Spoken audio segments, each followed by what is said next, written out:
आज जो मेरा कॉन्सेप्ट है ट्रेनिंग के लिए, ताइक्वांडो ट्रेनिंग के लिए, वो है टैपरिंग। तो हम सभी सोचते हैं कि हम जब ट्रेनिंग करना है, बच्चों को इम्प्रूव करना है, कैसे करना है, क्या करेंगे जिससे हम बच्चों को फ्यूचर में एक अच्छा भविष्य दे सके, कैसी ट्रेनिंग होनी चाहिए। उस ट्रेनिंग को फुलफिल करने के लिए हमें पता है कि बहुत सारी बातें इन्वॉल्व हैं उस ट्रेनिंग को करने के लिए, उसके एम को फुलफिल करने के लिए। तो जो मेरा आज एक सवाल है आप लोगों से, टैपरिंग, आज जो मेरा टॉपिक है वो टैपरिंग से रिलेटेड है। What is tapering? जब आप ये वर्ड सुनते, कई लोगों ने यहाँ पे ये वर्ड सुना होगा टैपरिंग, जो ट्रेनिंग के बारे में जानते हैं, जो ट्रेनिंग कराते हैं, उन्होंने ये सुना होगा टैपरिंग के बारे में। अगर ये क्लासरूम होता तो मैं शायद फेस टू फेस आपसे बात करती कि टैपरिंग है क्या, क्या रिलेशन है टैपरिंग का किसी एथलीट से, या किसी कोच से, या किसी साइंटिफिक फैकल्टी मेंबर से। तो आप पहले अपने आप से ये सवाल करिए, व्हाट इज टैपरिंग? कभी आपने सुना होगा, तो मैं चाहूंगी आप कुछ सेकंड के लिए अपने आप से पूछिए कि टैपरिंग क्या है। ओके, तो अगर हमें टैपरिंग को जानना है तो हमें थोड़ा सा किसी और टॉपिक को स्टार्ट करना होगा, इसको अच्छे से समझने के लिए कि आखिर टैपरिंग है क्या, हमें इसका इस्तेमाल कब करना है, क्यों करना है, किसके लिए करना है। Goal of training, if you want to know about tapering, तो we must know the goal of training. हमारे पास जो भी बच्चे होते हैं, हम क्यों हैं, हम ताइक्वांडो में क्यों हैं, हम किसी परफॉर्मेंस को अचीव करने के लिए हैं। तो किसी ट्रेनिंग का गोल क्या है, आपको पहले ये डिसाइड करना है कि हमें जो ट्रेनिंग करनी है उसका गोल क्या है। To achieve the highest possible performance at the right time of the competitive session. Yes, there are many things here. Achieve, what to achieve, when to achieve, क्यों करना है, किस समय करना है, प्रतियोगिता काल के दौरान सही समय पर उच्चतम संभव प्रदर्शन प्राप्त करना। This is our goal. What is the goal of one coach? Coach का क्या गोल होता है? किसी भी हाईएस्ट परफॉर्मेंस को अचीव करना। क्यों? Why? To achieve highest performance. When? Right time पे। किसी भी हाईएस्ट परफॉर्मेंस को कॉम्पिटिटिव सीजन में उसको अचीव करना, यही है हमारा goal. This is our goal. तो जब तक हमें हमारे ट्रेनिंग गोल का पता नहीं होगा, we cannot train our athlete. If we want to really do something in taekwondo, so all coach should know about training goals. What is the goal of training? ये बहुत इंपॉर्टेंट है। प्रतियोगिता काल के दौरान सही समय पर उच्चतम संभव प्रदर्शन प्राप्त करना। तो अभी हम बात करेंगे इसके बारे में, गोल को हम जानेंगे कि गोल हमने क्यों बनाया है, क्यों हमने गोल को सोचा है।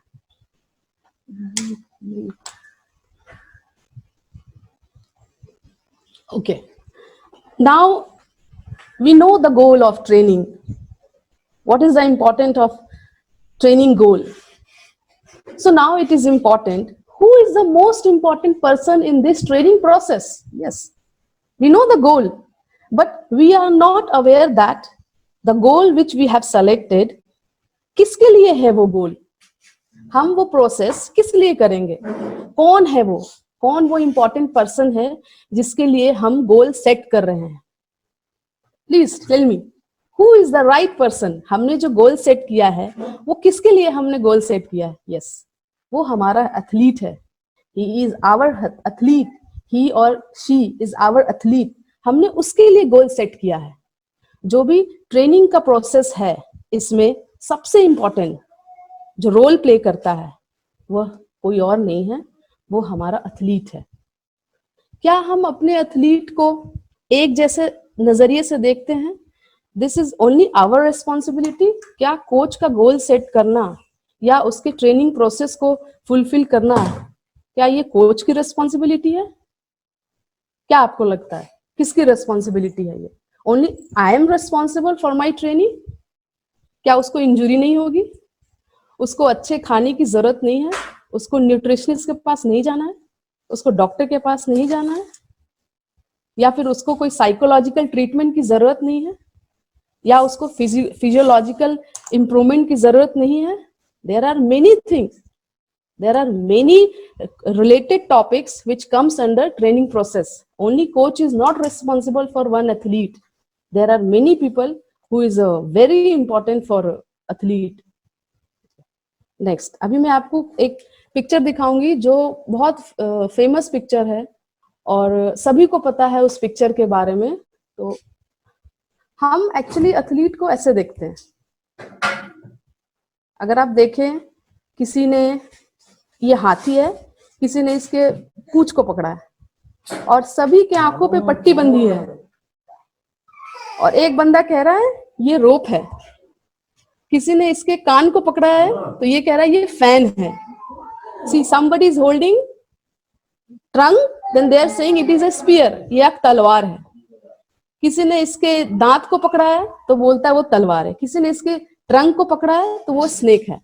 तो हम एथलीट को ऐसे देखते हैं, अपने अपने नजरिए से देखते हैं। लेकिन अगर ये नजरिया सबका मिल जाए, जो मैंने ट्रेनिंग एम को बनाया है और जो ट्रेनिंग प्रोसेस में करने वाली हूं, वो बातें साइकोलॉजिस्ट को भी पता होना चाहिए, फिजियोलॉजिस्ट को भी पता होना चाहिए, डॉक्टर को भी पता होना चाहिए। सपोज मैंने कोई ट्रेनिंग कराया बच्चे को और वो ट्रेनिंग से इंजर्ड हो गया और वो डॉक्टर के पास जाता है and doctor is not aware of his injury. He is just prescribing one medicine. Okay, you must eat this and अपने ट्रेनिंग को थोड़ा दिन के लिए छोड़ दो। तो डॉक्टर को पता होना चाहिए क्या ट्रेनिंग चल रहा था। न्यूट्रिशनिस्ट की बात करते हैं। न्यूट्रिशनिस्ट को अगर ये नहीं पता है हमारा बच्चा कौन से फेस में ट्रेनिंग कर रहा है, चाहे वो जनरल प्रिपरेशन हो या फिर वो स्पेसिफिक प्रिपरेशन हो या वो कॉम्पिटिटिव प्रिपरेशन हो या फिर वो एग्जैक्ट कंपटीशन पीरियड हो, अगर न्यूट्रिशनिस्ट को ये नहीं पता है तो वो कैसे न्यूट्रिशनल एडवाइस देगी बच्चे को? तो नेचुरली वो इंजरी की तरफ ज्यादा जाएगा। तो हम एथलीट को बीच में रखते हैं और चारों तरफ बहुत लोग होते हैं जो एथलीट को सपोर्ट करते हैं। तो this is not only coach role to improve our athlete, सभी का रोल इन्वॉल्व होता है। साइंटिफिक फैकल्टी मेंबर जितने होते हैं वो भी इन्वॉल्व होते हैं किसी भी ट्रेनिंग प्रोसेस को फुलफिल करने के लिए, क्योंकि उसमें एथलीट, हम एक ऐसे बंदे के ऊपर काम कर रहे हैं जिसे पेन होता है, जिसे इंजरी हो सकती है, जिसे कोई भी ट्रेनिंग ऐसी हो उसकी जान भी जा सकती है। तो हम किसी डेड पर्सन के साथ नहीं डील करते हैं, हम वो अलाइव है तो हम उसके साथ डील कर रहे हैं। तो हमारा कैसा होना चाहिए, हमें कैसी ट्रेनिंग करानी चाहिए? एम होना चाहिए हमारी ट्रेनिंग में। हम जो भी प्रोसेस कर रहे हैं उस प्रोसेस के दौरान एथलीट का इंपॉर्टेंस होना बहुत जरूरी है हमारे सामने। क्या हमारा प्रायोरिटी है? What is our priority? Yes, athlete centred. हमें हमें हमेशा पता होना चाहिए ये एथलीट एक सेंटर में है। आप इधर फोटो में देखते हैं, एथलीट को सेंटर में होना चाहिए और सभी लोगों को एथलीट के बारे में सोचना है, उसका डिस्कशन करना है, उसके फ्यूचर का एम क्या है सभी को पता होना चाहिए। उसकी अगर इंजरी है तो everybody is responsible, everybody should know कि उसकी। Next is coach driven. अगर एथलीट एक सेंटर में काम कर रहा है, वो सबके लिए इंपॉर्टेंट है, तो कोच उस चीज को आगे लेके जाता है। कहाँ लेके जाता है? हमारे चारों तरफ जो स्पोर्ट्स साइंटिस्ट होते हैं वो हमें सपोर्ट करते हैं, एथलीट को सपोर्ट करते हैं। हम अगर उन्हें ट्रेनिंग कराते हैं तो उसके लिए क्या इंपॉर्टेंट चीजें हैं, क्या नहीं है, यह स्पोर्ट्स साइंटिस्ट हमें हेल्प करते हैं, हमें सपोर्ट करते हैं इन बातों को बताने के लिए।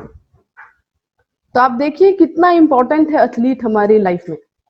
Coaches, being a coach we should always leave our ego. हमें अपने ईगो को साइड में रखना है and we must focus only on our athlete, उसका इम्प्रूवमेंट, उसका हेल्थ, उसके साइकोलॉजिकल एस्पेक्ट्स, उसके इंजरी केयर, उसका फिजिकल परफॉर्मेंस, फिजियोलॉजिकल परफॉर्मेंस, ये सारी बातों को हमें ध्यान देना है। तो जब तक हम किसी स्पोर्ट्स साइंटिस्ट से डील नहीं करते हैं, उनसे बात नहीं करते हैं, समय समय पे जो भी टेस्ट होना है एथलीट का वो हम नहीं करते हैं, तो हम we can't think even for high performance. हमें अगर हाई परफॉर्मेंस को, पीक को, हाई परफॉर्मेंस को, उसके अच्छे हेल्थ को, ये सारी बातों को अगर ध्यान देना है, जो भी ट्रेनिंग प्रोसेस में हमें करना है, तो हमें स्पोर्ट्स साइंटिस्ट का हेल्प लेना बहुत जरूरी है। कोच और स्पोर्ट्स साइंटिस्ट को मिलकर काम करना है, दोनों को एक डायरेक्शन में जाना है, चाहे वो न्यूट्रिशन से रिलेटेड हो, चाहे उसकी इंजरी से रिलेटेड हो, एनीथिंग। तो दोनों का रिलेशन कोच की इम्प्रूवमेंट में बहुत इंपॉर्टेंट है। सीजन, अगर आप इसको टैपरिंग को और अच्छे से समझने के लिए हमें एक एग्जाम्पल को समझना होगा। अगर हम सीजन की बात करते हैं तो 1 ईयर में कितने सारे सीजन्स होते हैं, तो हमें सीजन के अकॉर्डिंगली काम करना होता है। जैसे अगर बहुत बारिश हो रही है तो हम स्वेटर पहन के तो नहीं जाएंगे, हमें अम्ब्रेला यूज करना है। अगर बहुत हॉट है, गर्मी है, तो हम नेचुरली हम एसी ऑन करते हैं। तो वैसे ही जब एक बंदा इतने सारे सीजन को क्रॉस करता है और डिफरेंट डिफरेंट व्यू को सामने लाता है एक इंडिविजुअल, तो नेचुरली अगर एथलीट है, उसके पास कॉम्पिटिशन्स हैं, तो वो एक तरह की ट्रेनिंग को कैसे करेगा? How will you improve his performance with one training plan? और उसके अंदर में सारे मोडेलिटीज एक ही हैं, कुछ भी अलग नहीं है। तो जैसा सीजन वैसी ट्रेनिंग, जैसा डिमांड वैसे चेंजेस, जो इम्प्रूवमेंट वैसा मेंटेनेंस। तो ये सारी बातें बहुत इंपॉर्टेंट है एक एथलीट के लिए। आप सीजन को तो समझ ही गए हैं, तो अभी मैं बात करती हूँ ट्रेनिंग सीजन। स्पोर्ट्स सीजन क्या है, क्या क्या होता है एक स्पोर्ट्स सीजन में? भी कंपटीशन होता है।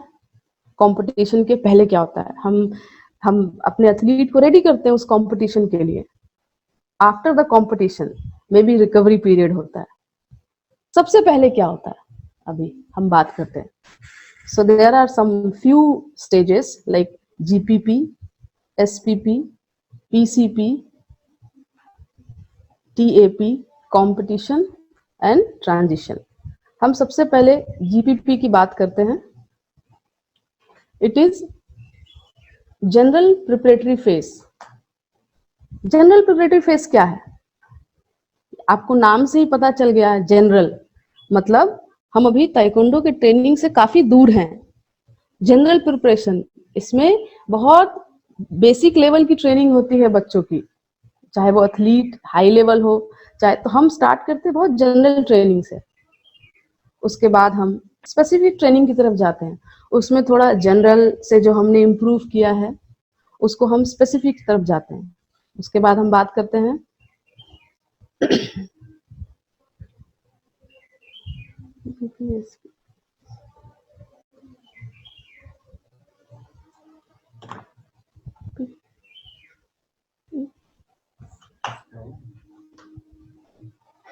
Pre competition.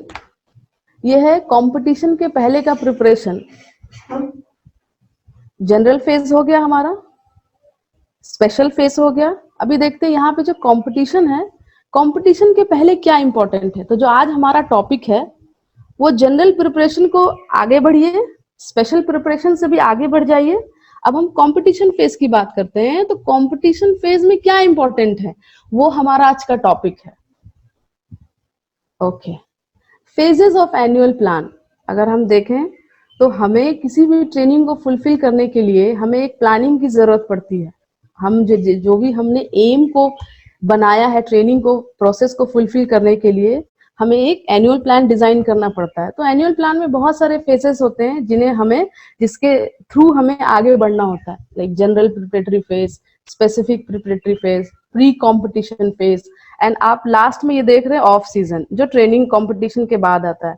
तो जो कॉम्पिटिशन फेज है ये बहुत इंपॉर्टेंट है, जहां पे हम मेन कंपटीशन, मतलब हम ट्रेनिंग क्यों कर रहे हैं? हम ट्रेनिंग इसलिए कर रहे हैं ताकि जो भी कंपटीशन आने वाला है उसमें हम अपने बच्चों से हाई लेवल ऑफ एक्सपेक्टेशन सोचते हैं कि वो कैसा परफॉर्म करते हैं, परफॉर्मेंस उसका अच्छा हो, तो हम कंपटीशन फेज में, मेन कंपटीशन में इसी को फोकस करते हैं। तो कंपटीशन में जो मेन कंपटीशन है फेज में, उसके पहले क्या है, हमें क्या करना चाहिए ताकि हमारे बच्चे का परफॉर्मेंस हाई लेवल पे आए। हमने डेफिनेशन में पढ़ा था कि हमारे बच्चों का सबसे हाई परफॉर्मेंस का पीक आए ताकि वो अच्छा परफॉर्म्स कर सके उस लेवल में। तो कंपटीशन फेज में मेन फेज के पहले क्या है, क्या इंपॉर्टेंट है, यही है टैपरिंग। जो मेरा what was my first question, what is tapering. तो आई थिंक आपको क्लियर हुआ होगा कि टैपरिंग आखिर है क्या। तो इतने सारे प्रोसेस को जब हम करते हैं तब जाके हमें टैपरिंग समझ में आता है। टैपरिंग करना कैसे है तब हमें पता चलेगा कि टैपरिंग में होता क्या है। ये तो बातें थी कि भाई टैपरिंग है क्या, इससे रिलेटेड जो भी है। Tapering, what is tapering. अभी क्वेश्चन आया हमारे दिमाग में कि टैपरिंग है क्या। A specialized exercise training technique designed to reverse training induced fatigue without a loss of training adaptation. यह प्रशिक्षण अनुरूपण को नुकसान किए बिना प्रशिक्षण द्वारा आई हुई थकान को हटाने के लिए एक विशेष व्यायाम प्रशिक्षक तकनीक है।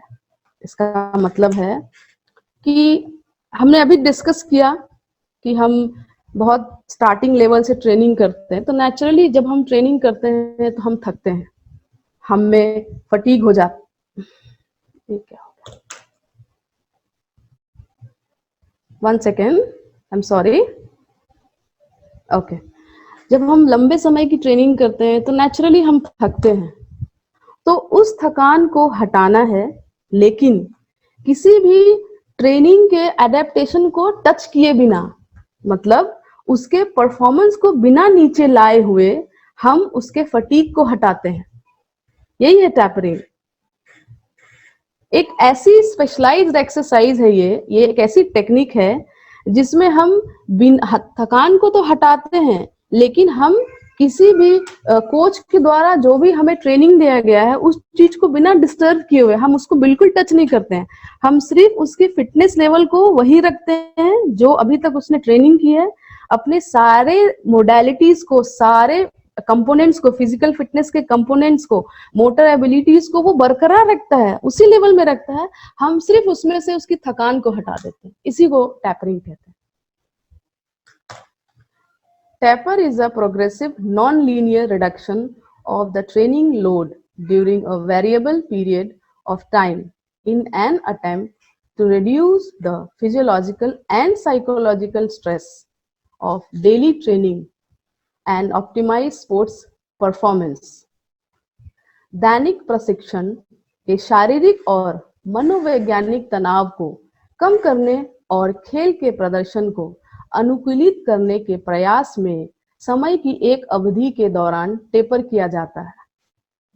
अभी जब मैंने आपको एनुअल प्लान दिखाया तो आपने देखा होगा टैपरिंग का जो फेस है वो बहुत ही छोटा है, मतलब समय की एक अवधि के दौरान आपने जो भी टैपरिंग के लिए करना है उसका एक सही टाइम है। टैपरिंग का जितना समय है आपको उस समय को कब करना है, कितने दिन पहले करना है, किस समय करना है, ताकि उसका शारीरिक या मानसिक तनाव को आप कम करके जब वो किसी कंपटीशन में जाता है तो उसका परफॉर्मेंस एकदम सही हो उस कंपटीशन के लिए। यही है टैपरिंग। अभी नेक्स्ट हम बात करते हैं, हमने टैपरिंग के बारे में जाना कि हाँ ठीक है, athlete is very important, then we should know the aim of training. फिर हम प्रोसेस के बारे में जाने, हमने इतनी बातों को जाना, लेकिन then what is the aim of tapering, we should know the aim. हमने एम को क्या जाना है, टैपरिंग के लिए क्या एम है। तो to achieve the peaking by removing fatigue from body, yes, शरीर के थकान को दूर करके प्रदर्शन को प्राप्त करना। See, till now whatever we have discussed about tapering कि हमें साइकोलॉजिकल थकान को, देन फिजिकल थकान को हमें हटाना है, तो क्यों हटाना है, व्हाई। हमें उसको इसलिए हटाना है ताकि हम एथलीट के पीक को पा सकें, हम उसके पीक को सही समय पे पा सकें, ताकि आगे आने वाले कंपटीशन में उसका हाई लेवल परफॉर्मेंस हम एक्सपेक्ट कर सकें। तो यही है शरीर से थकान को दूर करके प्रदर्शन को प्राप्त करना। हम जब तक एथलीट के, अपने बच्चों के शरीर से थकान को दूर नहीं करते हैं, वो कैसे हाई लेवल परफॉर्मेंस को अचीव करेगा? बहुत डिफिकल्ट है। तो इसको हमको जानना होगा। हमने जाना टैपरिंग के बारे में, देन उसके एम के बारे में। पीकिंग, अभी हमने डिस्कस किया है कि achieve the peaking by removing fatigue. तो आखिर पीकिंग है क्या? पीकिंग का क्या मतलब है ट्रेनिंग में? अगर हम ट्रेनिंग करा रहे हैं, टैपरिंग फेज में है, then what is the use of peaking? तो peaking is a temporary training state. Peaking बहुत लंबे समय तक नहीं रहता। पीकिंग क्या है? जब आपने ट्रेनिंग कराई, एक हाई टाइम आया, एक पीक टाइम आया, जिस समय एथलीट का परफॉर्मेंस बहुत ही अच्छा होता है, वो बहुत सारे टूर्नामेंट जीतते रहते हैं, यानी कि वो अपने पीक लेवल में है। तो peeking it is not permanent phase, it is temporary phase. आता है, जाता है। कंपटीशन आया, अगर आपने टैपरिंग सही समय पे किया, आपका पीकिंग आया। उसके बाद कंपटीशन खत्म हो गया, now off season is going on, then again we have to start from GP. फिर आएगा कंपटीशन, फिर हम पीकिंग पे काम करेंगे, टैपरिंग के काम करेंगे। इसका मतलब ये ऊपर नीचे होता रहता है। Maximal physical and psychological efficiency. जब हम पीकिंग करते हैं, जब हम टैपरिंग के फेज में होते हैं, तो पीकिंग लाने के लिए फिजिकल फिटनेस, उसका बॉडी का कंडीशन, फिटनेस बहुत इंपॉर्टेंट है। फिजिकल, देन साइकोलॉजिकल एफिशिएंसी, वो कितना एफिशिएंट है अपने साइकोलॉजिकल एस्पेक्ट्स में, इनफैक्ट फिजिकल एस्पेक्ट्स में। वो थक रहा है कि नहीं, उसकी एबिलिटीज, एंडोरेंस ले लो, स्पीड ले लो, फ्लेक्सिबिलिटी ले लो, उसकी फिटनेस ले लो, ये सारी बातें आती हैं फिजिकल में। साइकोलॉजिकल, उसका मेंटल स्टेटस क्या है, उसका कॉन्फिडेंस लेवल क्या है। तो बहुत सारी बातें हैं ऐसी, वो कितना एफिशिएंट है ये सब एबिलिटी में, और कितना हाई लेवल में है। अगर ये दोनों चीज फुलफिल है एक एथलीट में, then peaking is very easy for them. Next है good technical and tactical abilities. तो इट्स वेरी इंपॉर्टेंट। टेक्निकल, हम कंप्लीटली ताइक्वांडो से बात करते हैं, उसकी technical abilities and technical abilities also it's very important. अगर ये दोनों एबिलिटी भी अच्छे से है, तो पीकिंग बहुत इजी है।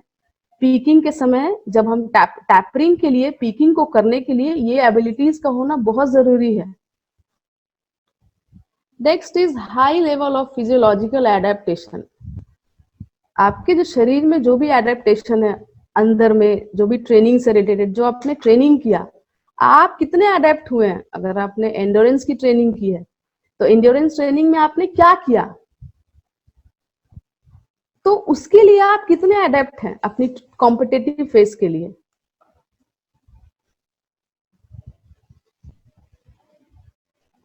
High level of neuromuscular coordination, ये आपके नर्वस सिस्टम से रिलेटेड है।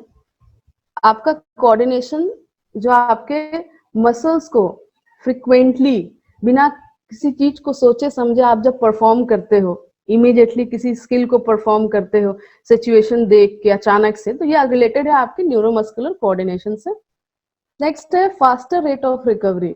आपकी रिकवरी कितनी अच्छी है, आपने बहुत अच्छा ट्रेनिंग किया, आपने, आपकी फिजिकल फिटनेस बहुत अच्छी है, then psychological efficiency is very good, then you are fulfilled with your technical and tactical abilities, then your physiological adaptation is also good, your neuromuscular coordination is very good, everything is good. But next day when you come for training, you are not recovered, you are very tired, then what, where the peaking will be?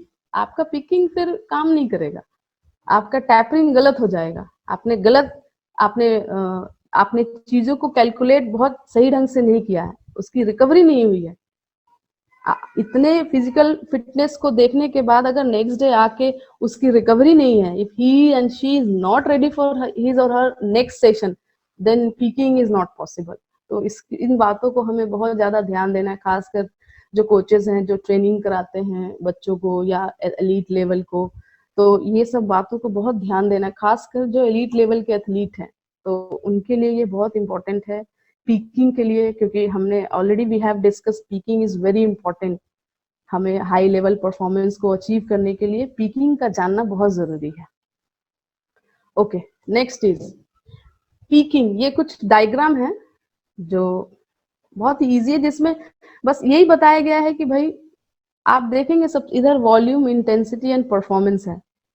तो जब हम training, हमने अभी annual plan जो discuss किया उसमें हम I have shown already there are 4 phases like general preparatory phase, then specific phase and competition phase and then off season था।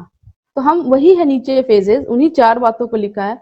इसमें यह बताया गया है कि जब हम ट्रेनिंग स्टार्ट करते हैं स्टेज 1 से, तो हमारा ट्रेनिंग का जो वॉल्यूम है, the duration of the training volume ज्यादा होता है, क्योंकि वहां हम कंपटीशन से काफी दूर हैं। तो हम क्या करते हैं, हम वॉल्यूम को ज्यादा लेते हैं लेकिन वहीं पे इंटेंसिटी कम होती है। तो वॉल्यूम ज्यादा और इंटेंसिटी कम होती है, वैसे हम ट्रेनिंग स्टार्ट करते हैं। लेकिन धीरे धीरे धीरे जब हम प्री कंपटीशन फेज में जाते हैं तो आप देखो वॉल्यूम प्रिपरेटरी फेज में काफी हाई होके धीरे धीरे कंपटीशन फेज में वॉल्यूम कम होने लगता है। मतलब ट्रेनिंग की जो अवधि है, ड्यूरेशन ऑफ द अवधि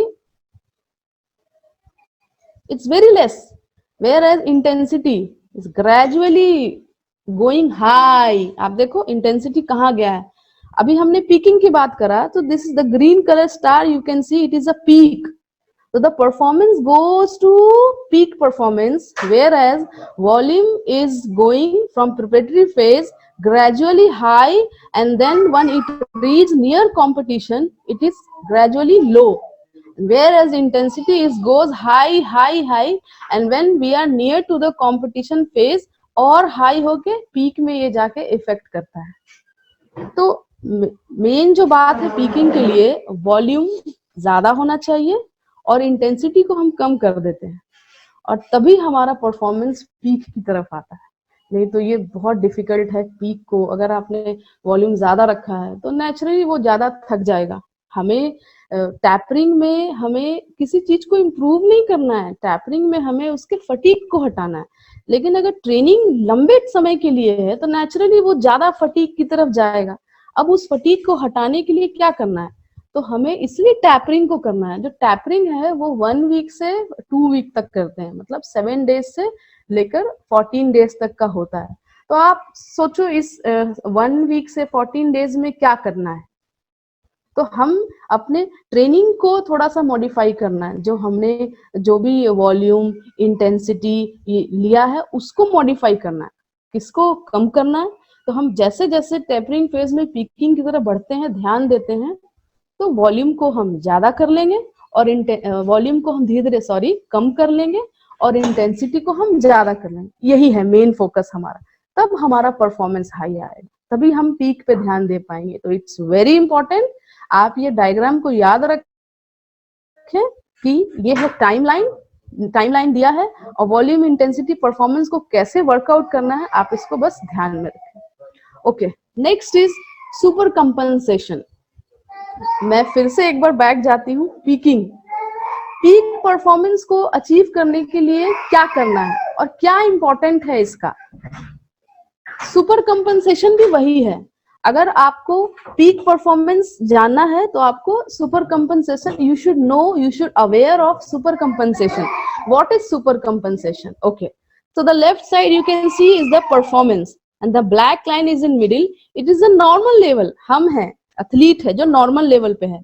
सो the moment we start our training, या तो हम ट्रेनिंग जब करते हैं तो क्या होता है, हम लोडिंग हो जाती है हम थकान की तरफ बढ़ते हैं, हम फटीग की तरफ बढ़ते हैं। So there is a blue line which is going down, तो उसका मतलब है नीचे जाना। हम नॉर्मल लेवल से हम थकान की तरफ बढ़ रहे हैं। We are going towards fatigue level, हम में फटीग लेवल इंप्रूव हो रहा है।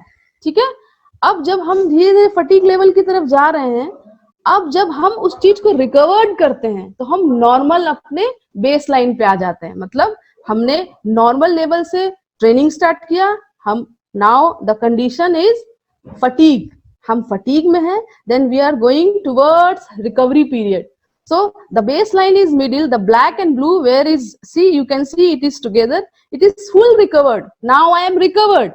लेकिन हमने बेस लाइन से जितना थकान महसूस किया, रिकवरी भी हो गई, लेकिन if my recovery is more than that, I have recovered more than that, that is called, आप you can see training, load, then recovery, and blue line is going the above black line, black line से ज्यादा ऊपर चला गया है, तो हमने ज्यादा रिकवरी जब ले ली तो वो है super compensation. Super compensation is nothing, it is the peak. अभी जो हमने पीक परफॉर्मेंस की बात करी, यही है super compensation. Is that clear to everyone? Okay, now you tell me, if I start my loading and recovery process during specific phase, तो super compensation जो हाई लेवल परफॉर्मेंस जहां आना है, पीकिंग है, वो पहले आ जाएगा, कंपटीशन के पहले आ जाएगा.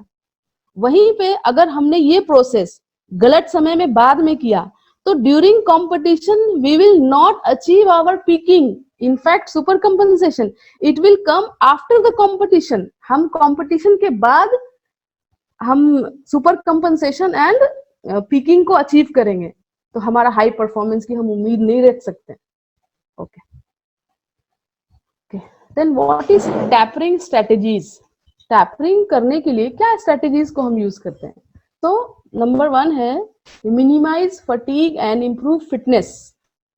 हमें फटीग को कम करना होगा और हमारे फिटनेस को इम्प्रूव करना होगा. हमने ऑलरेडी इस बातों को डिस्कस किया है कि हमें फटीग को कम करना है और हमारे फिटनेस को इम्प्रूव करना है. Then maintain training intensity. हमने अभी डिस्कस किया कि हमें ट्रेनिंग इंटेंसिटी को कैसे मेंटेन करना है, क्योंकि हम जब कंपटीशन फेज में होते हैं तो हम हाईली इंटेंसिव कंपटीशन खेलते हैं. सबसे ज्यादा लोड हमें कंपटीशन फेज में होता है, जिस दिन हम कंपटीशन खेलने वाले होते हैं, क्योंकि वही सबसे ज्यादा इंटेंसिव होता है. तो उस चीज में अगर अच्छा करना है तो हमें उसके जैसा लोड देना होगा पहले, तभी हम कंपटीशन में अच्छा परफॉर्म कर पाएंगे. Reduce training volume by around 6 to 90%. Yes, हमने ऑलरेडी डिस्कस किया है कि इंटेंसिटी को हाई रखना है, लेकिन जो ट्रेनिंग वॉल्यूम है उसे हमें कम करना है. नेक्स्ट है maintain training frequency around 80%. Training frequency का मतलब है कि आप ट्रेनिंग को कितनी बार करा रहे हैं टैपरिंग फेज में. अब मैं एक एग्जांपल देना चाहूंगी. जब हम कंपटीशन में जाते हैं तो क्या आप एक मैच खेलते हैं? आपके पास कितना मैच खेलने का चांसेस होता है? मे बी 6, समटाइम्स 7, और कभी कभी अगर बहुत हैं तो 8. तो 6, 7, 8 लेके चलते हैं. तो जब हमारी कंपटीशन जब हम खेलने जाते हैं तो अलग अलग टाइमिंग में, मॉर्निंग में, देन आफ्टरनून में, maybe afternoon, evening, then night में, एक अलग अलग अलग अलग टाइमिंग में कंपटीशन होती है. तो हम ट्रेनिंग क्यों एक बार करें? हमें उस चीज से अडेप्ट भी तो होना है. हमें पता तो चले हमारे बच्चों को कि अगर हमने मॉर्निंग में एक फाइट किया है तो हमारी ट्रेनिंग जो होगी वो उस समय होनी चाहिए. एक मॉर्निंग में सेशन होनी चाहिए, एक आफ्टरनून को हम फाइट करते हैं तो एक आफ्टरनून को भी एक सेशन होना चाहिए. अगर हमारा मैच इवनिंग को हो रहा है, मे बी 4th बाउट, तो उस वक्त भी हमारा एक ट्रेनिंग सेशन होना चाहिए.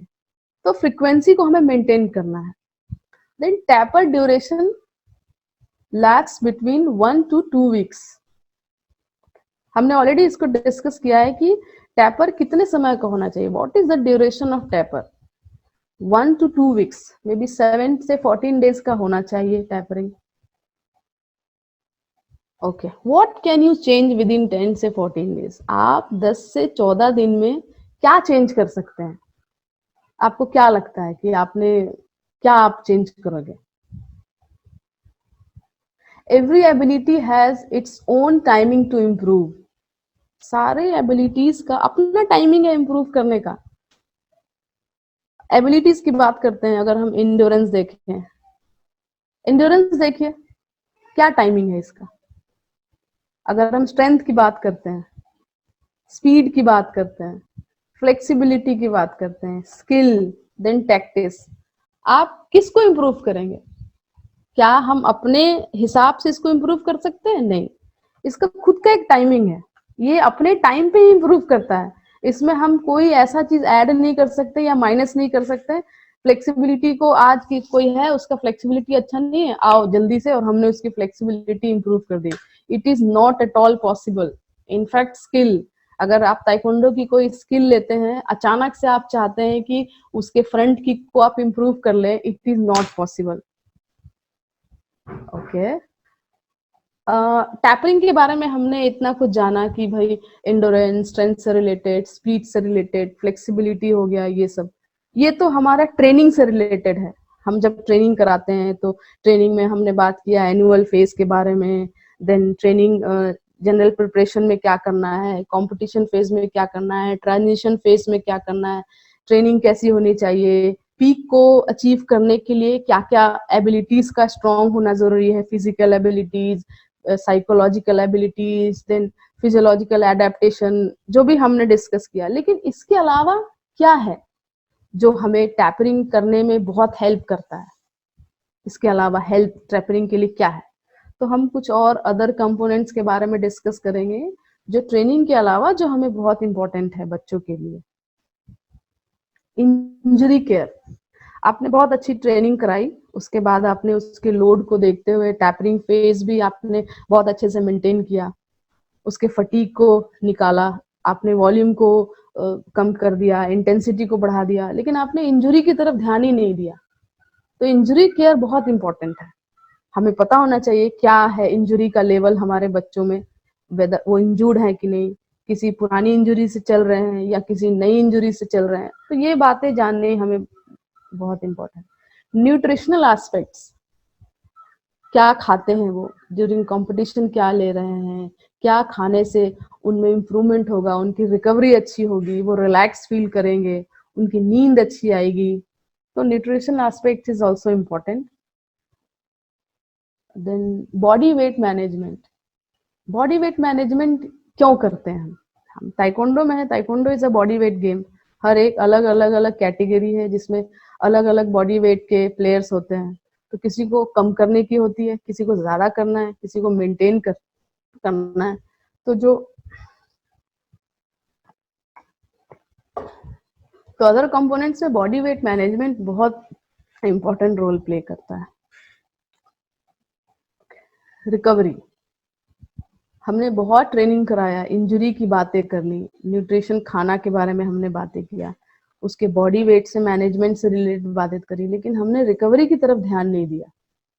और कभी कभी ऐसा देखा जाता है कि स्टूडेंट्स जो एथलीट होते हैं वो हमसे बात नहीं करते हैं, वो हमसे डिस्कस नहीं करते हैं कि वो रिकवर्ड है कि नहीं, कि वो नेक्स्ट सेशन के लिए रेडी है कि नहीं। So they don't talk to us, this is the problem. Actually उनको बात करना है, तब आपको पता चलेगा कि उनकी रिकवरी का क्या है। हम हर टाइम आप उनको देख के ये नहीं बता सकते हैं कि वो रिकवर्ड है कि नहीं। उनको कभी आप रिकवरी के लिए उनको क्या क्या मोडालिटीज की जरूरत होती है, ये हमें फोकस करना है।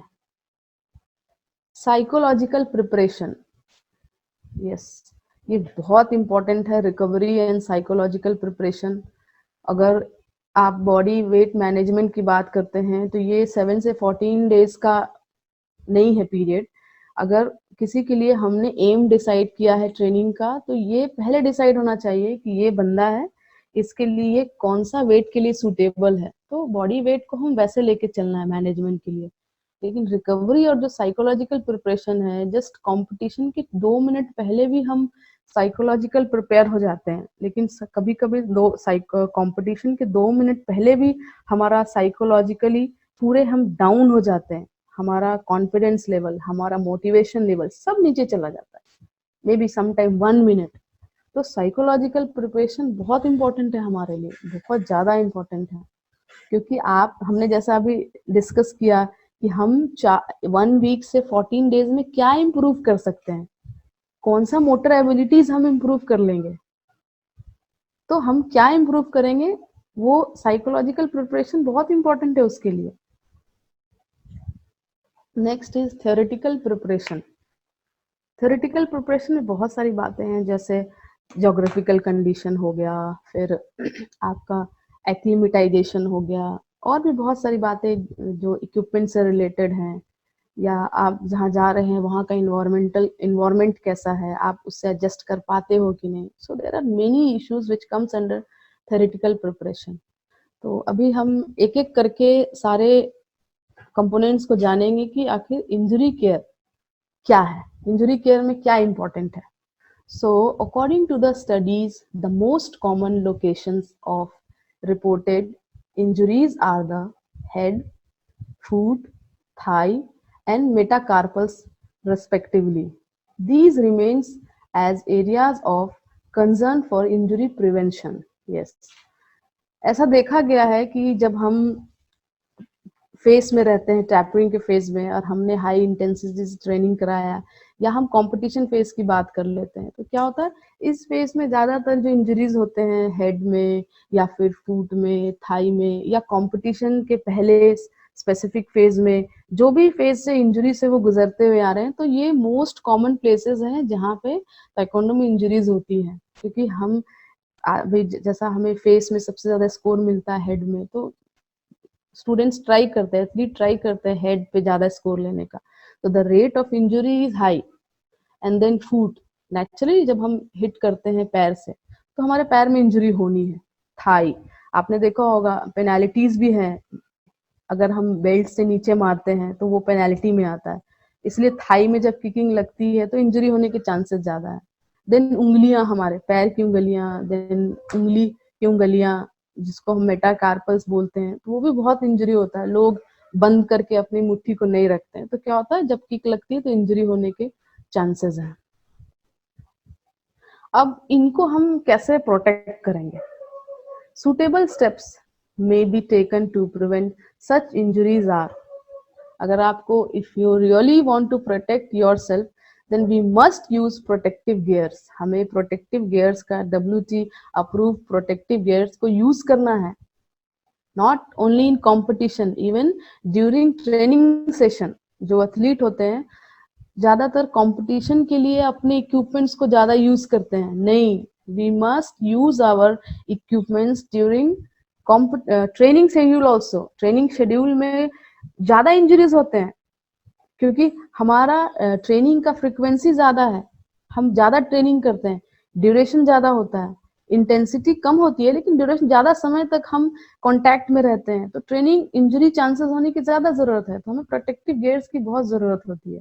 Then follow WT rules. आपको WT की मेडिकल पॉलिसी को पढ़नी होगी आपको इंजरी केयर को जानने के लिए. देन हमें क्या क्या कैरी करना है? आइस पैक, अगर तुरंत इंजरी हुई है, मसल में आपने किक किया, आपको चोट लगी है, एक इम्पैक्ट हुआ है, तो इमीडिएटली आपको आइस रखना है, इमीडिएटली आपको आइस अप्लाई करना है. टेप्स रखना है. अगर हम पहले से कोई एंकल इंजरी से तो आपने देखा होगा एंकल बहुत कॉमन इंजरीज है. आपने देखा होगा हमेशा लैटरल ट्विस्ट एंकल का होता है जब वो पीछे जाते हैं डिफेंस के लिए. तो अगर वो वैसा है तो उसको एंकल में टेपिंग करने की बहुत आवश्यकता है. उसको अपनी इंजरी को केयर करना ट्रेनिंग के दौरान जब वो टेपरिंग फेज में, ताकि वो कंपटीशन फेज में कंपटीशन खेलने जा रहा है तो टैपरिंग फेज में वो इंजूर्ड ना हो जाए उसी इंजरी से. तो वो बहुत इंपॉर्टेंट है. स्ट्रैप्स एंड बैंडेज, भी टेप्स के अलावा भी बहुत सारे अलग अलग बैंडेज वगैरह आए हैं जिससे कि आप उसको आप यूज करो तो it is always better. Then pain spray, special care, previous injuries as per doctor's advice. Yes, we should not touch his or her previous injury record. ये डॉक्टर का काम है उस इंजरीज को केयर करना, हम उसमें कुछ नहीं कर सकते हैं. Okay, the next is nutritional aspects. तो हमें न्यूट्रिशनल एस्पेक्ट्स में क्या करना है, क्या जरूरत है? Hydration, yes, intake of electrolyte to minimize fluid retention and improve the rate of rehydration. Yes, इसका मतलब है आपको फुल्ली हाइड्रेट होना है. शरीर में पानी की मात्रा, इलेक्ट्रोलाइट की मात्रा बहुत ज्यादा लेना है, जिससे आप फ्लूइड का जो रिटेंशन है उसको आप इम्प्रूव कर सकते हैं, जिससे आप रिहाइड्रेशन होना चाहिए आपकी बॉडी को, आप डिहाइड्रेशन की तरफ ना जाएं, वो बहुत इंपॉर्टेंट है। और हमारे जो फ्लूइड बैलेंस है, इलेक्ट्रोलाइट उसको बहुत फुलफिल करता है, हमारे फ्लूइड बैलेंस को। उसके बाद आपके ब्लड प्रेशर को रेगुलेट करता है।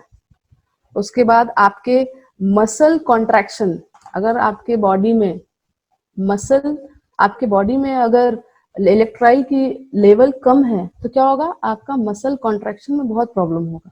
आपने देखा होगा many time, like student when they kick, तो आप वो हैमस्ट्रिंग को पकड़ लेते हैं, कुछ हो गया। तो ये सभी होता है जब आप हाइड्रेट नहीं है फुल्ली। आपको रिहाइड्रेशन बहुत जरूरी है, आपको डिहाइड्रेशन नहीं होना है, नहीं तो आप अपने आप को सही तरह से कंपटीशन में नहीं इन्वॉल्व कर पाएंगे। ग्लाइकोजन लोडिंग, ग्लाइकोजन लोडिंग का मतलब है कार्बोहाइड्रेट का लोडिंग होना। आप कंपटीशन फेज में आप कार्बोहाइड्रेट को लेना बहुत जरूरी है। कार्बोहाइड्रेट क्या करता है, it is basically for energy, it improves our energy, जो हमारे मसल में होता है। तो अगर आपने कार्बोहाइड्रेट को सही ढंग से उसकी लोडिंग नहीं करी है तो naturally during competition you may feel कि आपको एनर्जी नहीं है, आप एनर्जेटिक फील ही नहीं करोगे, आपको ऐसा लगेगा कि मैं बहुत वीक हूं, आपको नींद आएगी। तो ग्लाइकोजन लोडिंग बहुत इंपॉर्टेंट है। नाउ फाइंडिंग्स, इसमें क्या है कि यह बताया, मतलब जब कोई बंदा खाने पीने पे ध्यान नहीं देता है तो क्या क्या मिला है रिसर्च में, क्या बातें पता चली है। तो majority of athletes compete under dehydration, ज्यादा से ज्यादा लोग डिहाइड्रेट होते हैं, उनमें हाइड्रेशन है ही नहीं, उनमें पानी की मात्रा बहुत कम होती है, जिससे वो परफॉर्म नहीं कर पाते हैं अच्छे ढंग से। Muscle cramps, muscle strokes, heat exhaustion, बहुत सारे प्रॉब्लम्स उसके जब वो परफॉर्म करते रहते हैं तो बहुत सारे ऐसे प्रॉब्लम्स को वो फेस करते हैं।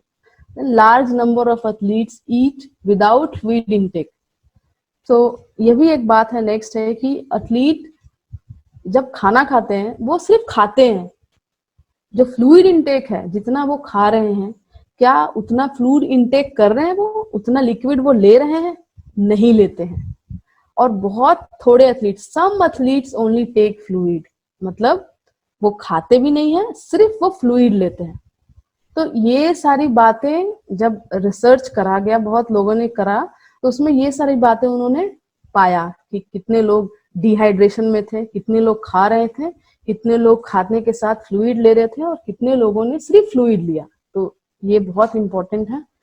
Support from sports nutritionist, yes, अगर आप न्यूट्रिशनिस्ट के साथ काम कर रहे हैं तो बहुत ही अच्छा है बच्चे के लिए, आपके एथलीट के लिए।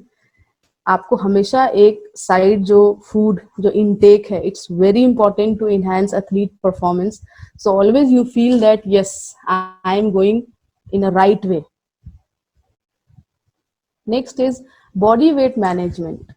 Body weight management is also very important during tapering phase. तो वेट रिडक्शन, हम जैसा कि हमने डिस्कस किया कि वेट रिडक्शन बहुत इम्पोर्टेंट है ताइक्वांडो में। बहुत लोग बिलो मतलब 54 में खेलना चाहते हैं, कोई लोग ज्यादा वेट में खेलना चाहते हैं। तो ये जो मैटर है वेट रिडक्शन का, ये बहुत इंपॉर्टेंट है।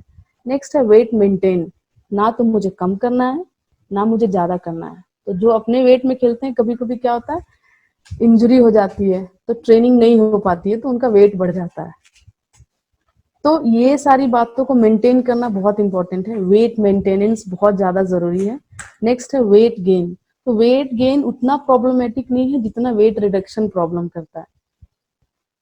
अगर हम वेट रिडक्शन की बात करें तो ग्रेजुअल वेट लॉस, तो ग्रेजुअल वेट, दो बातें सामने आती है, then I will discuss first with gradual weight loss. तो gradual weight loss is always good, आप कोई इंजरी के शिकार नहीं होंगे, आपका परफॉर्मेंस लेवल नीचे नहीं आएगा, आपका ट्रेनिंग एडेप्टेशन में कोई फर्क नहीं पड़ेगा, क्योंकि ये ग्रेजुअल प्रोसेस हुआ है। ये टैपरिंग फेज में नहीं किया है आपने वेट रिडक्शन, ये मे बी आपने बहुत पहले से किया है, क्योंकि आपने पहले ही एम डिसाइड किया है कि मुझे ये करना है। तो gradual weight is always good for our athlete. The next one is rapid weight loss. हमने अभी डिस्कस किया फाइंडिंग्स में हमने देखा, किसी ने हाइड्रेशन को फुलफिल किया है, किसी ने सिर्फ फ्लूइड इनटेक किया है, किसी ने कुछ भी नहीं खाया, सिर्फ खाना खा के फ्लूइड को इनटेक किया। तो ये जो सारी बातें हैं ये बहुत रिलेटेड हैं रैपिड वेट लॉस से। अगर आपने ये सब किया तो आपका वेट तो कम होगा, लेकिन वो रैपिड मतलब बहुत जल्दी आपने अपने वेट को लॉस किया। ये बहुत अच्छा नहीं है, इससे एथलीट की जान भी जा सकती है। मैं आपको बताना चाहती हूँ कि हमारे एक कलीग हैं, उनके ट्रेनिंग रैपिड वेट लॉस से उसकी जान जा चुकी है। ये बात आई थिंक 10 इयर्स बैक है, 10 साल पहले की बात है, उसकी जान जा चुकी है। तो इसलिए मैं आपसे यही कोचेस से बात करना चाहूंगी कि रैपिड वेट लॉस को आप बच्चों को समझाएं, उनको एजुकेट करें कि ये ना करें। Gradual weight loss is always good, rapid weight loss is not good. So आप उनको एजुकेट करें। रैपिड वेट लॉस से क्या रिस्क इन्वॉल्व है, अगर आप इस पर ध्यान नहीं देते हैं, then what is the risk involve when you go for rapid weight loss? तो injury risk, naturally injury risk बढ़ जाएगा। आपके बॉडी में, आपने रैपिड वेट लॉस किया, आपकी बॉडी में पानी की मात्रा कम हो गई, इलेक्ट्रोलाइट की मात्रा कम हो गई, आपने खाना नहीं खाया, तो ये सबसे क्या होता है, आपको कुछ भी हो सकता है। आप खेलते खेलते आप गिर जाओगे, एनर्जी लेवल कम हो गई है, मसल में इंजरी हो जाएगी, क्रैम्प्स आ जाएंगे। So there are many thing जिससे आप इंजरी की तरफ आगे जा सकते हैं।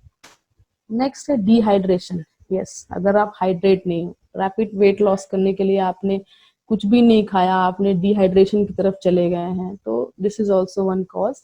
ग्लाइकोजन डिप्लीशन, इसका मतलब है, अभी हमने ग्लाइकोजन लोडिंग के बारे में बात किया कि कंपटीशन के पहले ग्लाइकोजन लोडिंग की बहुत आवश्यकता है, क्योंकि ग्लाइकोजन हमें एनर्जी देता है और एनर्जी हमारे मसल में स्टोर होता है। तो नेचुरली अगर आपके मसल में एनर्जी नहीं है और आप कुछ कर रहे हो, तो ग्लाइकोजन डिप्लीशन होना जरूरी है आपके मसल में।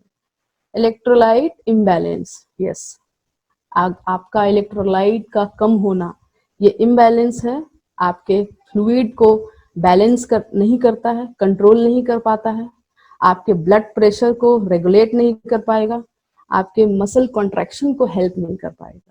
तो नेचुरली जब आप किकिंग विकिंग करते हैं तो आपको क्रैम्प्स आएंगे, जो भी है। Low level of coordination and skill, yes, आप मेंटली फील नहीं होगे अच्छे, आपको मेंटली डिप्रेस लगोगे। आपका कोऑर्डिनेशन, आपका स्किल, अगर आप किसी स्किल को कोऑर्डिनेट करके करना चाह रहे हो, तो नेचुरली आपका जो भी साइकोलॉजिकल एस्पेक्ट्स है, न्यूरोमस्कुलर जो भी अटेंशन है, वो आप उतना पे नहीं कर पाओगे कोऑर्डिनेशन को फुलफिल करने के लिए। Reduce strength and explosive power, आपके स्ट्रेंथ में कमी आ जाएगी, आप स्ट्रेंथ फील नहीं करोगे, खड़े होने की शक्ति नहीं देगी, आपका एक्सप्लोसिव पावर भी बहुत कम हो जाएगा। Then post weight cutting recovery complications, yes, सिर्फ वजन कम करने तक ही नहीं, कंपटीशन के बाद आपका क्या स्टेटस है, क्या आप रिकवरी कर रहे हो ढंग से या नहीं। तो आपको बहुत सारे कॉम्प्लिकेशंस आ सकते हैं जब आप कंपटीशन खत्म करके नेक्स्ट स्टेज में जाते हो। Increase changes heat stroke heat exhaustion, yes, अगर आपने रैपिड वेट लॉस किया है तो हीट स्ट्रोक्स या हीट एग्जॉशन के बहुत ज्यादा चांसेस हैं।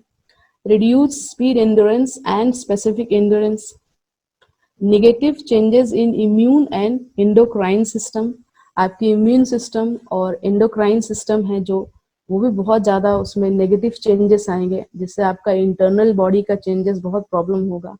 Increase in anger, confusion, depression, fatigue and tension, yes, आपके बॉडी में फिजिकली आपको इतना ज्यादा प्रॉब्लम फील होगा जिससे आप बहुत ज्यादा मेंटली डिप्रेस हो जाओगे, मेंटली आप बहुत ज्यादा गुस्सा फील करोगे, यू में फील एंगर, कंफ्यूज हो जाओगे, डिप्रेशन में आ जाओगे, आप बहुत फटीग फील करोगे, मेंटल फटीग आपको लगेगा, आप बहुत ज्यादा, जिसके कारण आप बहुत ज्यादा टेंशन में आ जाओगे। Psychological preparation, okay, self confidence, relaxation, anxiety management, self talk, imagery training, motivation, emotional control, pep talk, video analysis, okay, self confidence, ये एथलीट को अपने आप पे कॉन्फिडेंस को कितना है, ये बहुत इंपॉर्टेंट है। आपको उनको बताना है कि यू कैन डू इट, तुम्हारा कॉन्फिडेंस लेवल बहुत अच्छा है, उसका कॉन्फिडेंस लेवल आगे होना, हाई होना बहुत इंपॉर्टेंट है। रिलैक्सेशन, रिलैक्सेशन बहुत इंपॉर्टेंट है, वो रिलैक्स है कि नहीं। अगर वो हमेशा हाइपर है तो वो परफॉर्म नहीं कर पाएगा अच्छा। एंजाइटी, उसकी चिंता, वो कितना सोचता है। एंजाइटी सिर्फ ट्रेनिंग रिलेटेड नहीं हो सकता, जैसे वो किसी और बात से, चाहे मे बी रिलेटिव से या फिर वो प्रोफेशनल से, किसी चीज से वो गुस्सा है। सेल्फ टॉक, अपने आप से बात करना, इस चीज को आप ज्यादा फोकस करें साइकोलॉजिकल प्रिपरेशन में। देन इमेजरी ट्रेनिंग, इमेज, किसी चीज का इमेज करके ट्रेनिंग को करना बहुत इंपॉर्टेंट है। देन मोटिवेशन, हम जैसे ही मोटिवेशन की बात करते हैं तो हम मोटिवेट करने लगते हैं। पहले तो हमें जानना होगा कि जिसको हम मोटिवेट कर रहे हैं कि उसका लेवल क्या है, क्या उसका मोटिवेशन नहीं है, या बहुत हाई लेवल, बहुत अच्छा मोटिवेटेड है ऑलरेडी वो, या फिर वो बहुत ही ज्यादा मोटिवेटेड है। तो अगर वो बिल्कुल मोटिवेटेड नहीं है तो हमें उसको नॉर्मल लेवल पे मोटिवेट करना है कि हाँ, जितना मोटिवेशन जरूरत है परफॉर्म करने के लिए हमें उस पर फोकस करना है। लेकिन वो इतना ज्यादा मोटिवेटेड है जिसके कारण वो परफॉर्म अच्छा नहीं कर पाएगा, तो हमें उसको पीछे लाना है, हमें उसको ऑप्टिमम लेवल पे लाना है। इमोशनल कंट्रोल, किसी चीज में, किसी बात को लेके वो इमोशनली कंट्रोल ना रहे, उस चीज को हमें फोकस करना है। पेप टॉक, पेप टॉक का मतलब है कि आप किसी को पॉजिटिव बातों से प्रोवोक कर रहे हैं किसी अच्छे काम परफॉर्मेंस के लिए, या किसी नेगेटिव से, नेगेटिव बात से उसको प्रोवोक कर रहे हैं। तो ये पेप टॉक बहुत इंपॉर्टेंट है। Then video analysis, video analysis भी बहुत इंपॉर्टेंट है। आप इसमें बहुत सारी बातों पे फोकस कर सकते हैं, जैसे खुद का उसका वीडियो दिखा के उसके उसके उसको बताइए उसके बारे में कि वो कौन से बाहर जा रहा है या अंदर आ रहा है, उसने क्या गलतियां की हैं, उसके क्या वीक पॉइंट है, क्या स्ट्रॉन्ग पॉइंट है। ये सब बातें वीडियो एनालिसिस में बहुत जरूरी है। उसके बाद उसकी कैटेगरी में कौन कौन है, जिससे उसको लास्ट टाइम अगर वो किसी से हारता है तो नेक्स्ट कौन से ऐसे टेक्निक को वो देखे या उसके वीक या स्ट्रॉन्ग पॉइंट को समझे, ताकि वो अपने आप को रेडी कर सके नेक्स्ट कंपटीशन के लिए। तो ये सारी बातें वीडियो एनालिसिस में हम देखते हैं। Next is theoretical preparation. Theoretical preparation में है कुछ दो तीन बातें, जैसे geographical condition, biorhythm, rules, then equipments, और उसके अलावा ज्योग्राफिकल कंडीशन का मतलब है, जैसे एक मैं आपको एग्जांपल दूंगी कि अगर हम किसी जो कंट्री हमसे आगे है या हमसे पीछे है, तो हमारे उस दिन रात में भी बहुत फर्क पड़ जाता है। हमें नींद की प्रॉब्लम आने लगती है जब हम प्रैक्टिस करते हैं, उनका सोने का टाइम है, लेकिन जब हम उस कंट्री में जाते हैं तो हमारे सोने के टाइम में अगर हमारा प्रैक्टिस है तो नेचुरली हम अपने परफॉर्मेंस को अफेक्ट कर रहे हैं। तो इससे हमारा बहुत ज्यादा बायोरिदम खराब हो जाता है। बायोरिदम का मतलब है बॉडी का, बॉडी क्लॉक। ये ज्यादा कुछ डिफिकल्ट नहीं है। आपका शरीर ज्योग्राफिकल कंडीशन से कैसे एडजस्ट हो रहा है। अगर आप अभी रात को अगर आप 10 बजे सो रहे हैं, आपके लिए रात है, लेकिन आप किसी और अगर कंट्री में, ये एलीट लेवल की बात है, अगर आप किसी और कंट्री में जाते हैं और उसका जो सोने का टाइम है उस कंट्री के लिए वो ट्रेनिंग का टाइम है, तो ये जो क्लॉक है इसको एडजस्ट करना, इसको मेंटेन करना, उसके साथ मैच करना बहुत इंपॉर्टेंट है, जो हम अपने एथलीट को एजुकेट नहीं करते हैं। अगर हम इसको पहले से उनको एजुकेट करें तो इससे क्या होगा, वो अपने आप को उसके अकॉर्डिंगली काम करना शुरू करेंगे, ताकि जब किसी कंट्री में वो जाते हैं तो वो इजी वे में अपने ट्रेनिंग को कर सके और हाई परफॉर्मेंस की एक्सपेक्टेशन कर सके। देन रूल्स, रूल्स का जानना भी हमें बहुत जरूरी है। जो भी, जैसा कल हमने डिस्कस किया, बहुत सारे रूल्स के बारे में हमें पता होना चाहिए। हम कब बाउंड्री लाइन को क्रॉस करना है, या फिर हमें पुश करने से क्या होगा अगर मैंने किसी को पुश किया या खलियों के बाद मारा। तो जो भी रूल्स ये हमने पढ़ा, इसका नॉलेज होना इट्स वेरी इंपॉर्टेंट। अगर आपको रूल्स के बारे में नहीं पता है तो आप कंपटीशन में ट्रेनिंग से तो आप बहुत ज्यादा अपने आप को इम्प्रूव कर लिया आपने, लेकिन आप गामजूम से हार जाएंगे। There is no use of it. Then you must know about rules. Then equipments, आप मैनुअल में प्रैक्टिस करते हैं और वहां जाके आपको पीएसएस मिल जाता है और आपको समझ नहीं आता अभी क्या करना है।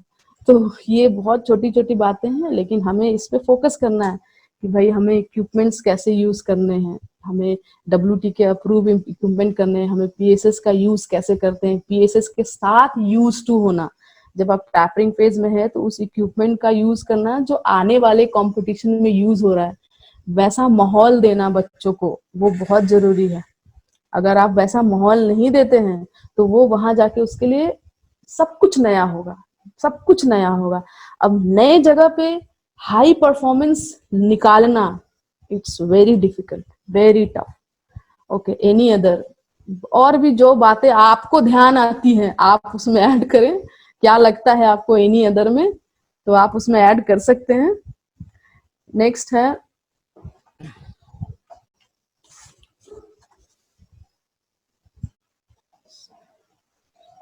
क्या लिखा है, दिख नहीं रहा, 1 second. Okay, the last is take home tips for taekwondo coaches. Okay,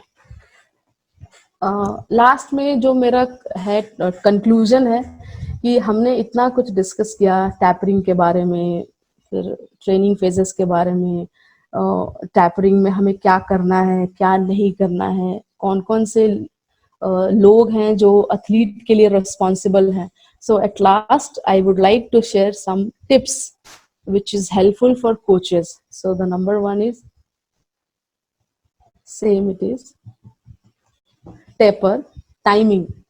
तो टेपरिंग का अपना एक टाइमिंग है.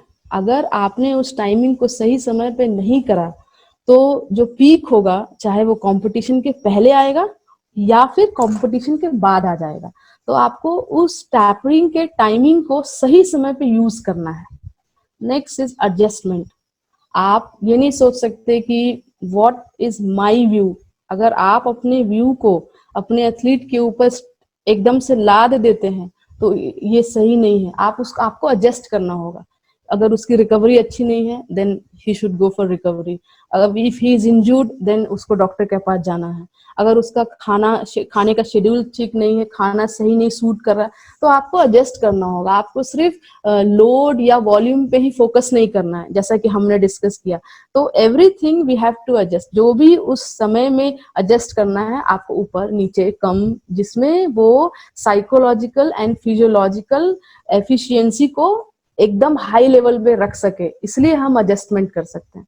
Then psychology. हम बहुत सारी बातों को इम्प्रूव नहीं कर सकते हैं, जितने भी मोटर कंपोनेंट्स है वगैरह वगैरह हम नहीं कर सकते, लेकिन जो साइकोलॉजी, जैसा हमने ऑलरेडी डिस्कस किया कि कंपटीशन के जाने के 2 सेकंड पहले भी हम अपने साइकोलॉजी को इतना इम्प्रूव कर सकते हैं और हम जीत भी सकते हैं. और 1 साल 2 साल की ट्रेनिंग के बाद हम अपने 1 सेकंड के पहले, कंपटीशन जाने के पहले हम अपने साइकोलॉजी को इतना नीचे कर सकते हैं कि हम उस टेंशन में अपने गेम पे फोकस नहीं करेंगे और हम हार भी सकते हैं. एनर्जी.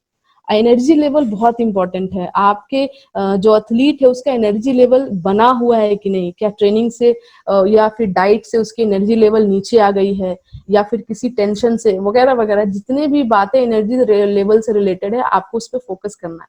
और सबसे इम्पोर्टेंट है रिकवरी. आपने टाइमिंग एडजस्ट कर दिया, फिर ट्रेनिंग पैटर्न्स को भी एडजस्ट कर दिया, आपने साइकोलॉजिकल उसको बूस्ट किया, उसके एनर्जी लेवल को भी इम्प्रूव किया, लेकिन जो रिकवरी है वो ढंग से नहीं हुई है, then he and she is not at all ready for competition. तो ये जो 5 बातें हैं, ये एक जस्ट टिप्स है जो कोचेस अपने ध्यान में रखें. तो ये मेरा लास्ट था. आपको, आप इसके थ्रू जाएं. कोचेस से मेरी रिक्वेस्ट है कि आप टैपरिंग को समझें, लेकिन इसके लिए आपको सिर्फ टैपरिंग समझना ही नहीं कि मैंने टैपरिंग जान लिया अब ट्रेनिंग बहुत इजी होगा. आपको टैपरिंग जानने के लिए annual plan, macro cycle, meso cycle, micro cycle, then 1 day plan and then session plan, ये अलग अलग जो भी ट्रेनिंग ड्यूरेशन से रिलेटेड है बातें, वो आपको पता होना चाहिए कि 1 एनुअल प्लान बनाना है, उसको कैसे बनाना है. उसमें हमने जैसे डिस्कस किया जनरल ट्रेनिंग, स्पेसिफिक ट्रेनिंग वगैरह वगैरह, तो आपको ये सारी बातें जाननी होगी, तभी आप कुछ अच्छा, हम कुछ अच्छा कर सकते हैं ताइक्वांडो के लिए. So thank you very much बालू sir. Thank you, Mary Rani. Now the question session is open for all the participants. मेरी आपसे रिक्वेस्ट है कि आप थोड़ा चैट बॉक्स में चेक कीजिए कोई questions regarding this session you can answer please check the chat box chat box दिख नहीं है।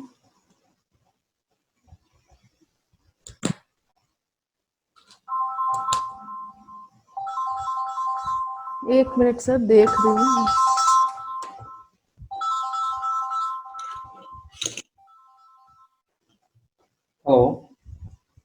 यहाँ तो सर कुछ दिख नहीं रहा।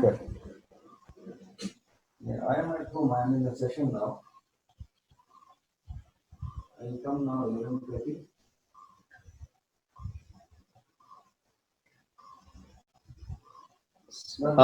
I think one question is there from हाँ सर, one बोल। one Mr. Puneet Bharadwaj. He is asking whether tapering helps in reducing the bad enzymes like creatine, etc., and increases RBC and repair muscle tissues. Please elaborate.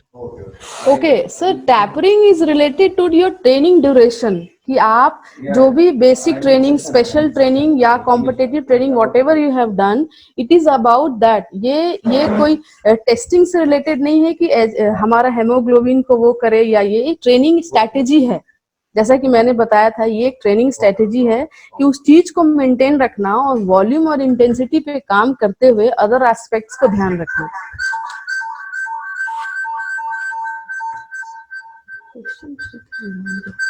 One Narayan Karle is asking microcycle कितने दिनों का होता है? मैक्रोसाइकिल, micro micro, yes question देखो ना। माइक्रोसाइकिल micro ये मैक्रोसाइकिल actually एक, इसको वीकली प्लान भी कहते हैं। एक वीक का होता है, 7 डेज का होता है। सबसे छोटा है ये यूनिट। इसके बाद है 1 डे से, लाइक माइक्रो साइकिल हो गया एक वीक का। फिर उसके बाद है उसी में से हम निकालते हैं एक दिन का ट्रेनिंग सेशन, 1 डे। देन उसके बाद होता है सेशन प्लान। अगर आपका सेशन मान लो 4 टाइम का है, या 3 टाइम का है, या 2 टाइम का है, या 1 टाइम का है, तो उसको कहते हैं सेशन प्लान। तो मोस्टली जो माइक्रो साइकिल होते हैं वो 1 वीक का होता है, 1 week. and one more question from Vinod Jha. Please explain regarding the pep talk. Okay, pep talk. Pep talk. How is it helpful? Okay, pep talk क्या है ना, ड्यूरिंग जो टैपरिंग सेशन है, इसमें किसी को प्रोवोक करना।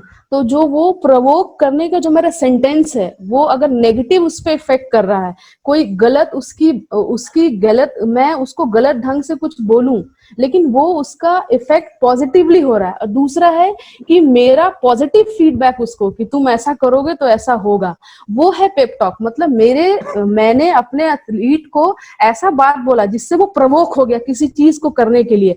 ट्रेनिंग में हम बात करते हैं, चलो तुम करो, नहीं तो देखो मैं तुम्हें पिटाई करूंगा। तो कोई पिटाई के डर से प्रवोक होता है किसी चीज को करने के लिए। लेकिन सम टाइम क्या होता है ना, हम किसी को रिवॉर्ड के लिए बोलते हैं कि if you do this you are going to get something. तो यही है pep talk. Okay. I think no more questions now.